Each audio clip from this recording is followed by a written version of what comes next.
hapon sa atin lahat. Magandang hapon po. Pagpasok ko pa lang dito, bumata na ako. Kaya gusto kong kasama ang kabataang Pilipino. Feel ko yung inyong energy. Children. At ramdam na ramdam ko rin yung inyong pagmamahal sa Cavite at sa buong Pilipinas. Kaya basta't meron akong natatanggap na imbitasyon galing sa kabataan, basta't kaya ko, pupunta ako.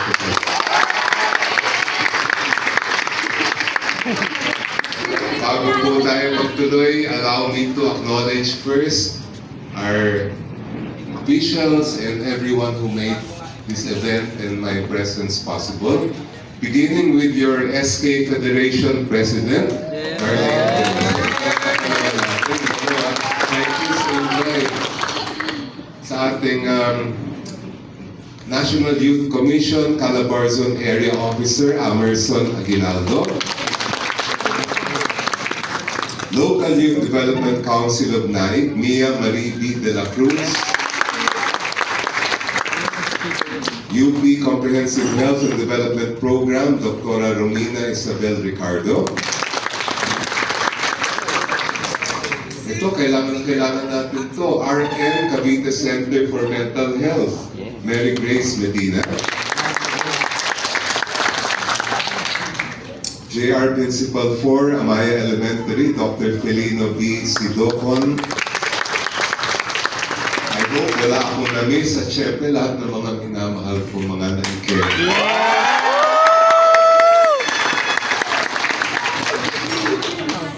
Palagi ko sinasabi ko, ito pagkasama ko kayo, sabi ng iba, kayo daw ang pag-asa ng Pilipinas. Sabi din ng iba ay kayo ang kinabukasan ng Pilipinas. Pero ako, ang tingin ko, kayo na mismo ang Pilipinas. Yes, Kami mga thunders, minsan, hindi tayo nagkakaintindihan, ano? Ako mismo, hindi ko rin naiintindihan ko minsan yung mga kaskaedad ko at mga kahenerasyon ko. Kasi ako'y naniniwala na isa sa pinakamahalagang tungkulin ng mga matatandang Pilipino ay magbigay tulay para sa inyo.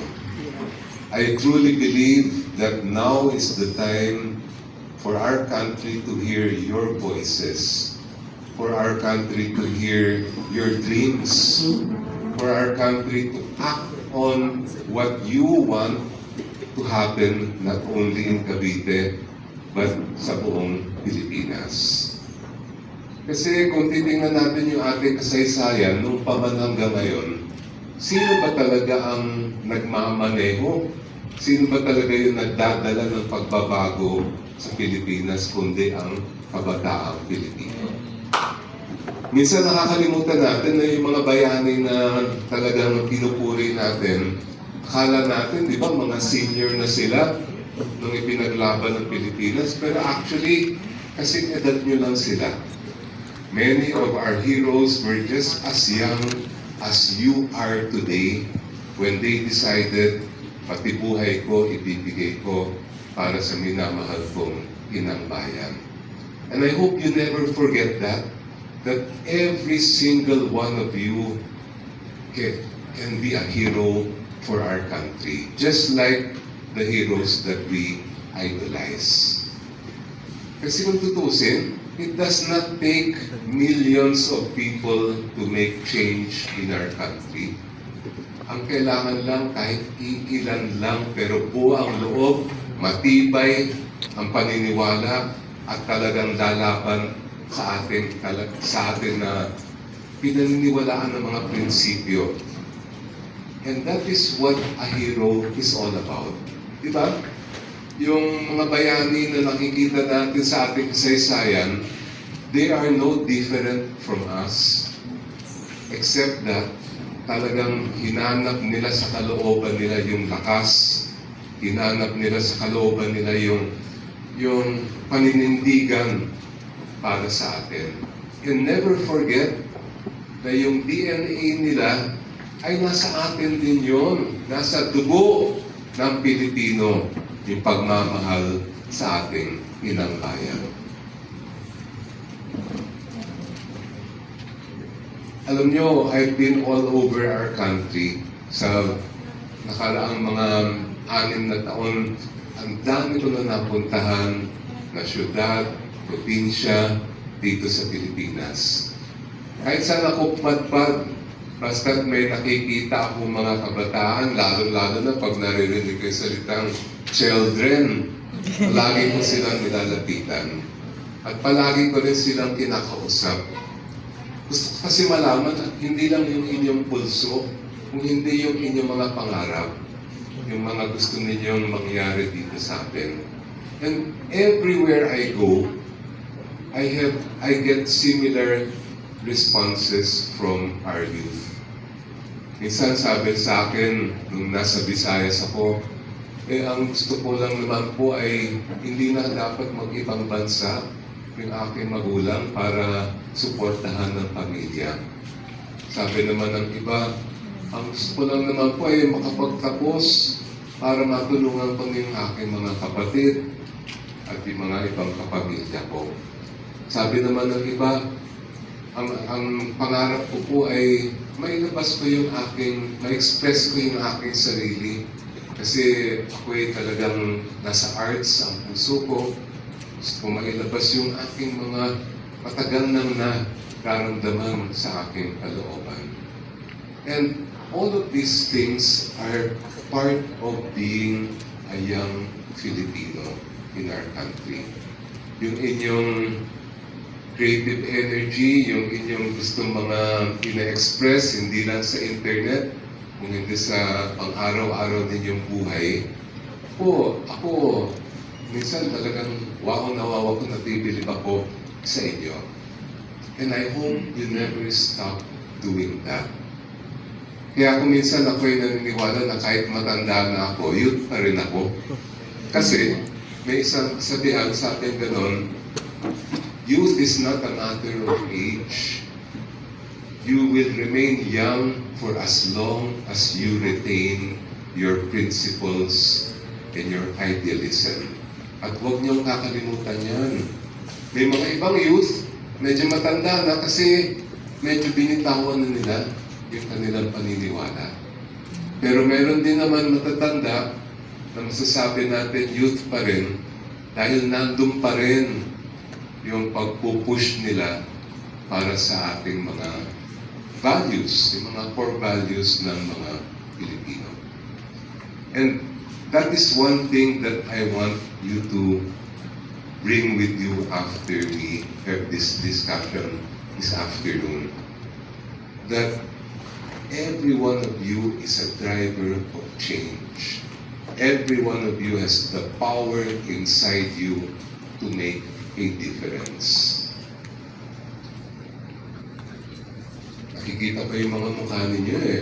Napipil ko rin yung nasa kalooban ninyo. And I know you have that desire, you have the drive, you have the determination to make a difference. And I will tell you na hindi kayo nag-iisa. Marami rin mga ibang mga kabataan sa iba't ibang syudad at lalawigan ng Pilipinas na kapuso ninyo. At marami rin, sabihin na lang natin, kahit sabihin, akala niya yung konti lang, meron din naman mas matatanda sa inyo na naniniwala sa inyo. I am one of them. But you know, ang dami pa natin kailangan gawin para alagaan kayo. Sabi ng mga ekonomista, in 20 years, ang Pilipinas ang magiging pinakabatang ekonomiya sa buong Southeast Asian region. In 20 years, we will have the youngest workforce in the entire ASEAN. Napakagandang pagkakataon yun because we can attract so much economic growth in our country pagka mangyari yun.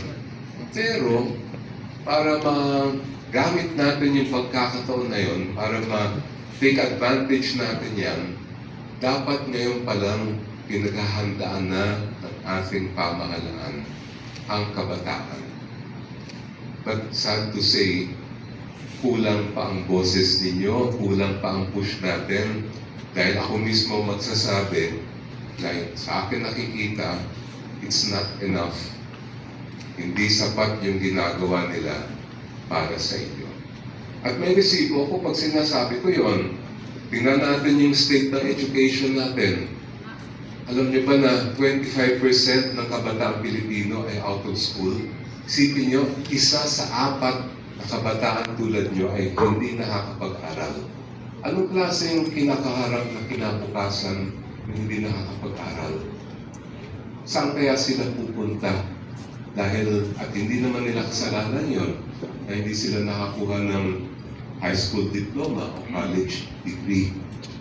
Isa yon, malaking problema yon. Pangalawa, kahit sa mga nakakapag-aral sa atin, sa inyo, ay malaki pa rin problema yung kalidad ng edukasyon. Kulang tayo ng classrooms, di ba? Sa lahat ng mga international study, nasa ibaba na tayo pagdating sa reading, math, science, and critical thinking. At marami pa tayo mga makikita araw-araw na problema sa ating sistema ng edukasyon. Hindi lang yon, pag kayo naman ay nakapagtapos, siyempre, happy-happy tayo. Happy-happy ang magulang natin, ang mga kapamilya natin. Ang susunod naman na problema, makahanap ng magandang trabaho dito sa ating bansa.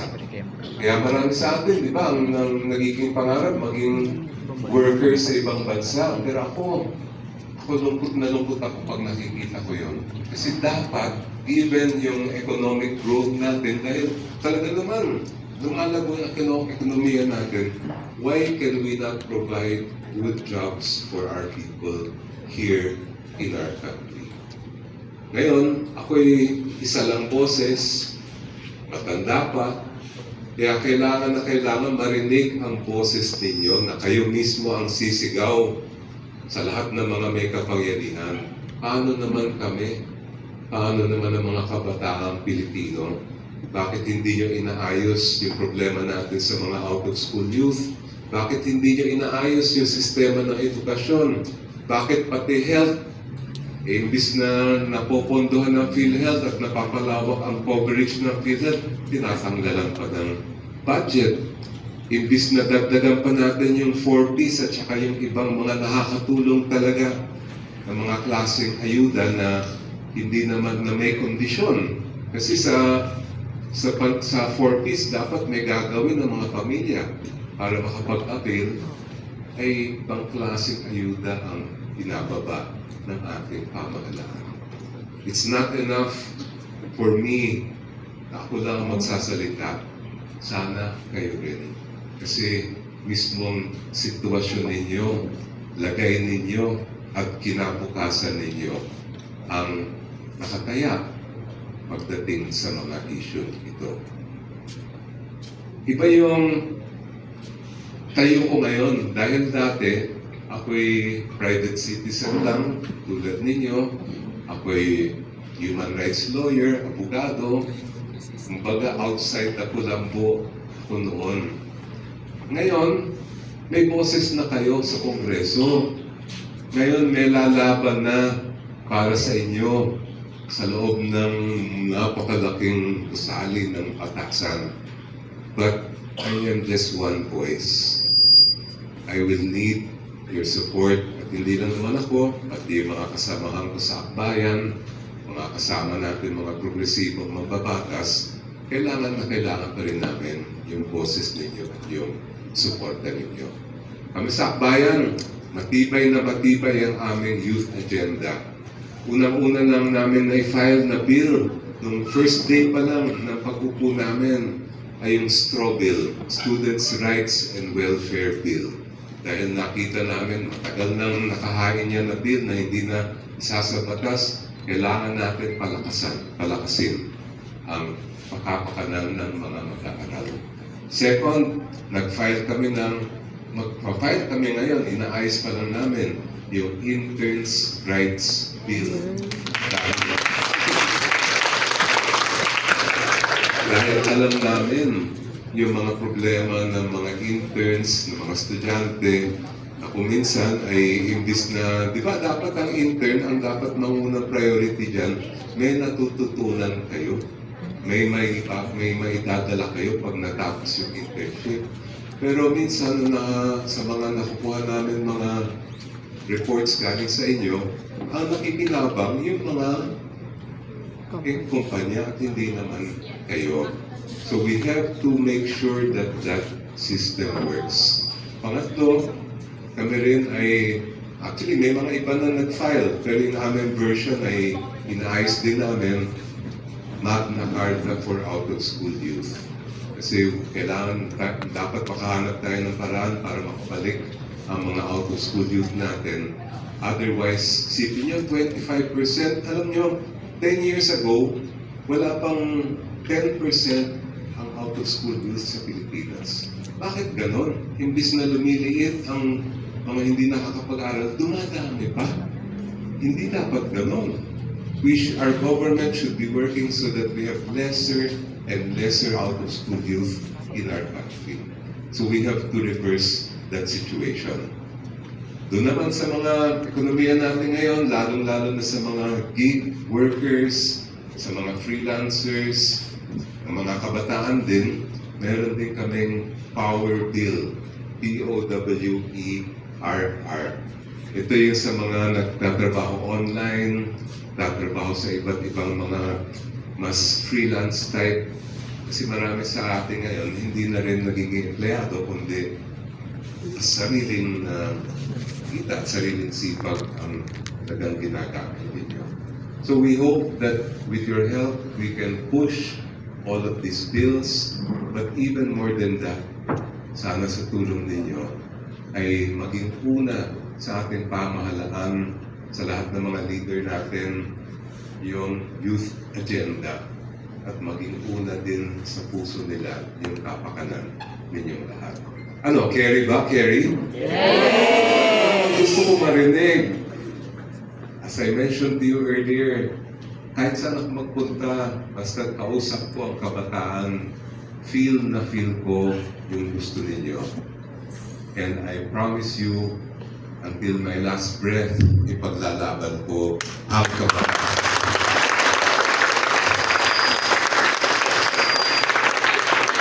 Thank you so much. Ewan kung may oras pa tayo mag-Q&A ng konti. At maya-maya ay magpipicture na tayo. Maraming salamat.